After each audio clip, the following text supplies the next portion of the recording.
स्वागत है आप सभी को उसामा के एपिसोड नंबर 2 में। और अब से मैं इस एनिमे का हर एपिसोड को 2 वीडियो में एक्सप्लेन करूंगा, क्योंकि पता नहीं क्यों इस एनिमे में बहुत ही ज्यादा कॉपीराइट आ रहा है। मैंने इस एनिमे को 20 से भी ज्यादा बार एडिट करके अपलोड किया, पर फिर भी कॉपीराइट आना बंद नहीं हुआ। चलो कोई बात नहीं, अब से मैं इस एनिमे के हर एक एपिसोड को 2 वीडियो में एक्सप्लेन करूंगा, जिससे वीडियो के ऊपर ज्यादा इफेक्ट वगैरह भी लगाना नहीं पड़ेगा, जिससे वीडियो देखने का एक्सपीरियंस भी खराब नहीं होगा और इससे कॉपीराइट भी नहीं आएगा। तो चलो एपिसोड 2 स्टार्ट करते हैं। एपिसोड के स्टार्टिंग में हमें मारू का बचपन का सीन दिखाया जाता है। यहाँ पर मारू का शूटिंग चल रहा होता है। हमें बताया जाता है उसके फादर एक स्टंटमैन होते हैं और उसके मदर एक अनसक्सेसफुल एक्ट्रेस। शूटिंग खत्म होने के बाद मारू अपने मॉम के पास जाता है और उसकी मॉम उसकी काफी तारीफ करते हैं कि वो काफी अच्छा एक्टिंग किया। अपने मॉम को खुश देखकर उसे भी एक्टिंग करने में काफी मजा आता था। नेक्स्ट हमें प्रेजेंट का सीन दिखाया जाता है। यहाँ पर अभी मारू को कहता है, मुझे नहीं पता था तुम इसी स्कूल में हो, क्या तुम मुझे बताओगे 6 साल पहले तुम अचानक से शो बिजनेस क्यों छोड़ दिए? मारू इस पर कहता है, आखिर मैं तुम्हें ये क्यों बताऊं? अभी इस पर कहता है, मैं तुम्हारी वजह से एक्टर बनने का डिसीजन लिया।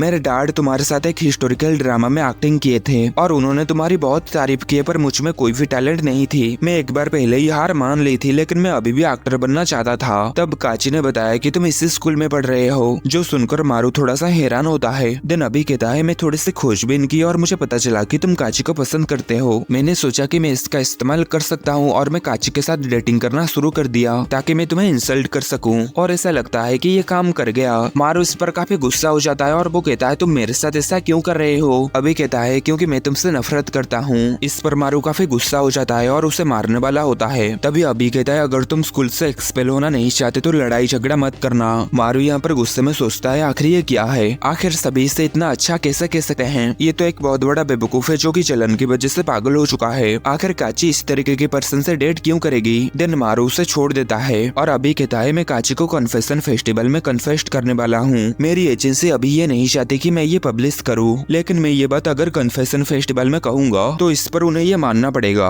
और यही तुम्हारी पहले प्यार की समय सीमा भी होगी। इसलिए आगे बढ़ो और मेरी कमजोरी ढूंढने की पूरी कोशिश करो। दिन हम देखते हैं मारू तेत्सुइको के पास आ जाता है और उससे कहता है, तुम फेस्टिवल में एक्टिंग करने वाले हो ना, तो मैं भी इसमें शामिल हूँगा। तेत्सुइको कहता है, मैं समझ गया, और वो मारू को कहता है, अब एक प्रो है, तुम्हें उसे हराने के लिए एक अच्छी स्क्रिप्ट की जरूरत होगी जो कि सिर्फ वो लिख सकती है। और तेत्सुइको यहाँ पर काची की तरफ इशारा कर रहा होता है, पर मारू काची से इस बारे में पूछने से थोड़ा सा घबरा रहा होता है। तभी यहाँ पर सीडा आ जाती है और वो मारू को कहती है, तुम मेरे मैसेज को क्यों नहीं देखे? ये मेरी पहली मैसेज थी जब से हम डेटिंग शुरू किए हैं। डेटिंग वाली बात सुनकर सभी काफी हैरान हो जाते हैं और कुछ लड़के मारू के पास आकर उसे चिढ़ाने लगते हैं। इस पर सीडा काफी गुस्सा हो जाती है, जो देखकर वो सभी लड़के मारू से दूर हट जाते हैं। देन मारू यहाँ पर सीडा को थैंक यू कहता है उन लड़कों से उसे बचाने के लिए। आगे मारू नोटिस करता है कि काची उसी की तरफ ही देख रही होती है, जिस पर वो थोड़ा सा घबरा जाता है। तभी तेत्सुइको उसे धक्का दे देता है और कहता है, जाओ उससे पूछो। देन काची उसे देखकर उससे पूछती है, क्या तुम्हें कुछ चाहिए? पर मारू तो यहाँ पर तेत्सुइको से मदद बोल रहा होता है। तभी काची उससे कहती है, क्या तुम्हें ये ठीक लगता है कि मेरे पास आकर मुझसे कुछ ना कहकर पीछे मुड़ जाओ? इस पर मारू उसके सामने झुक जाता है और कहता है, मैं सभी चीज के लिए तुमसे माफी मांगता हूँ। काची कहती है, कौन सी चीज के लिए? मारू ये सुनकर उसे हैरानी से देखने लगता है। आगे काची कहती है, कुछ नहीं, बताओ तुम्हें क्या चाहिए? इस पर मारू से कहता है, हम फेस्टिवल में एक्टिंग करने वाले थे, इसलिए मैं चाहता था कि तुम हमारे लिए एक अच्छी से स्क्रिप्ट लिख दो। काची इस पर कहती है, एक अच्छी स्क्रिप्ट लिखने के लिए तुम मुझे तब बता रहे हो जब मैं थोड़ी सी फेमस हो गई, ये कोई बहुत अच्छा एहसास नहीं है। इस पर मारू थोड़ा सा दुखी हो जाता है, लेकिन तभी काची कहते, कोई बात नहीं, मैं तुम्हारे लिए ये जरूर करूंगी। जिस पर मारू खुश हो जाता है और कहता है, क्या सच में? काची कहते, मैं तुम्हारे लिए स्क्रिप्ट बनाऊंगी, पर ये इस पर निर्भर करता है कि तुम मुझे इसके लिए क्या देने वाले हो। दिन आगे काची उससे मोबाइल नंबर एक्सचेंज करने के लिए कहती है और ये चीज देखकर तेत्सुई भी काफी हैरान होता है और मारू यहाँ पर उसके मोबाइल नंबर लेकर काफी खुश होता है। पर क्लास के बाकी सारे लड़के उसके ऊपर काफी गुस्सा हो रहे होते हैं। नेक्स्ट हम देखते हैं मारू यहाँ पर घर में काची को मैसेज कर रहा होता है कि तुमसे कल्चरल फेस्टिवल के बारे में कुछ बात करना है, पर वो इस मैसेज को भेजने से काफी घबरा रहा होता है, लेकिन वो इस मैसेज को भेज देता है। तभी यहाँ पर सीडा आ जाती है और वो करी को देखकर कहती है, तो आज करी खाने वाले हो? मेरी छोटी बहनें कह रही थी कि उन्हें तुम्हारी करी चाहिए। तभी मारू कहता है, मैंने उन्हें काफी समय से नहीं देखा है, वो कैसे हैं? दिन हमें पता चलता है मारू और काची का घर एक दूसरे के बगल में है और उन दोनों के मॉम डैड काफी अच्छे दोस्त हैं, क्योंकि उन दोनों का फैमिली एक साथ बहुत समय बिताते थे। सीडा की बहनों को भी मारू अपने फैमिली मेंबर की तरह मानता है। नेक्स्ट सीडा यहाँ पर फ्रिज खोल के कहते हैं, शायद मुझे भी कभी कभार खाना बनाना चाहिए। तभी मारू आकर फ्रिज बंद कर देता है और कहता है, प्लीज ऐसा मत करना। सीडा इस पर कहते, क्या तुम फिर से कहने वाले हो कि मेरी बनाई हुई खाना आउटर स्पेस से आई हुई खाने की जैसा है?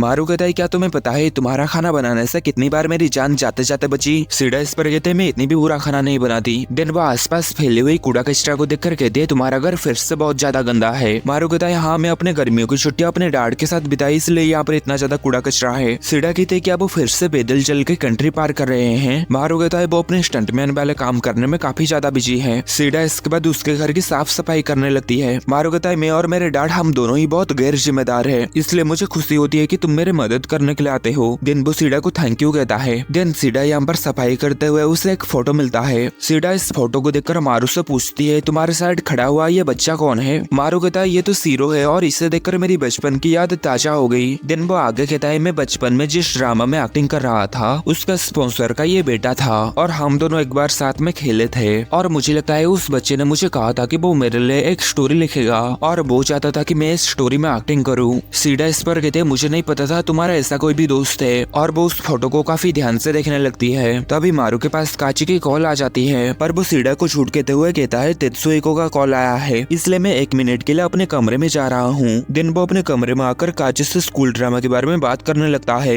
तभी सीडा चिल्लाते हुए उससे कहते तुम वैक्यूम क्लीनर कहाँ रख दिए हो, मुझे नहीं मिल रहा है। ये बात काची फोन में सुन लेती है और मारू से कहती है माफ करना तुम दोनों की होम डेट में मैंने तुम्हें कॉल किया। मारू इस पर कहता है नहीं नहीं ऐसा कुछ भी नहीं है। काची इस पर हंसती है और कहते तुम्हें घबराने की कोई बात नहीं है, मुझे पता है तुम दोनों की रिलेशनशिप क्या है। मारू इस पर हैरान होता है और कहता है क्या तुम इस तरीके की पर्सन हो। काची इस पर कहते हैं क्या तुम्हें पता नहीं ये सब तुम्हारी गलती है। तभी सीडा फिर से चिल्लाते हुए मारू को कहते मैं कपड़े धो रही हूँ, जब फोन में बात हो जाए नीचे आ जाना। काची इस पर मारू को कहते क्यों ना हम कल बात करें सिर्फ हम दोनों। मारू इस पर शर्माने लगता है और कहता है क्या सिर्फ हम दोनों, और आगे कहता है मैं कल हम दोनों के लिए लाइब्रेरी प्रेप रूम तैयार कर दूंगा। काची कहते हैं मैं अपनी आइडिया सिर्फ तभी बताऊंगी जब हम दोनों अकेले में बात कर रहे होंगे। मारू इस पर मन में सोचता है तो क्या काची और अभी हमेशा अकेले में बात करते हैं। आगे काची कहती है ड्रामा के बारे में तुम्हारा जो भी आइडिया है उसका फोटो तुम मुझे भेजो जिससे मैं तुम्हारे लिए एक सिंपल स्टोरी का प्लॉट बना सकूं। मारू कहता है ठीक है और उसे थैंक यू कहकर फोन रख देता है। नेक्स्ट टाइम देखते हैं मारू सीडा को बता देता है कि वो काची के साथ बात कर रहा था। सीडा इस पर कहते हैं क्या तुम्हें ये अजीब नहीं लगता कि वो अचानक तुम्हारे पास आ रही है और वो सभी के सामने तुम्हारे साथ नंबर एक्सचेंज भी किया। मारू कहता है क्या ये अजीब है। सीडा इस पर कहती है हो सकता है वो तुम्हें फंसाने के लिए अभी के साथ काम कर रही हो और एक बात तुम काची से बदला लेना चाहते हो तो तुम मुझसे मदद कैसे मांग सकते हो। मुझे लगता है ये जरूर अभी का कोई चाल है जिसमें तुम फंस चुके हो।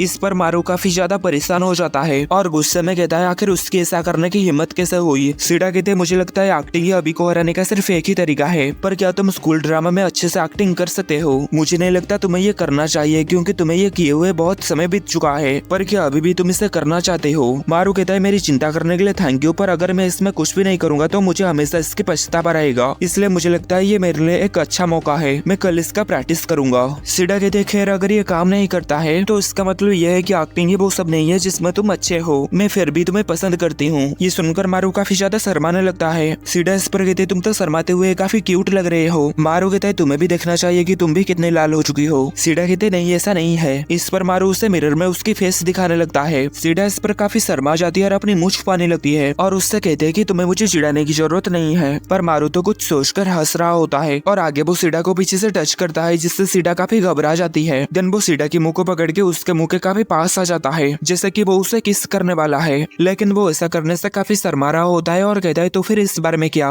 मारू इस पर कहते अगर तुम्हें ये करना है तो बस कर दो, तुम किस करने वाले हो है ना, पर मुझे नहीं लगता तुम में ऐसा करने की हिम्मत है। मारू कहता है अगर मैं ये सच में कर दूं तो। सीडा कहते तो फिर मैं बहुत खुश होंगी, पर मारू कहता है नहीं मैं ये नहीं कर सकता। आगे सीडा कहते हैं मुझे लगता है तुम्हें ये पता होगा कि अगर मैं घर देर से पहुंचूं तो कोई भी इसे अजीब नहीं समझेगा। देन वो धीरे धीरे करके मारू के पास आने लगती है और मारू के मुंह को पकड़कर उसे किस करने वाली होती है, लेकिन ठीक तभी मारू के पास काची की मैसेज आ जाती है जिसमें लिखा होता है कि मुझे तुमसे कुछ सवाल पूछने हैं।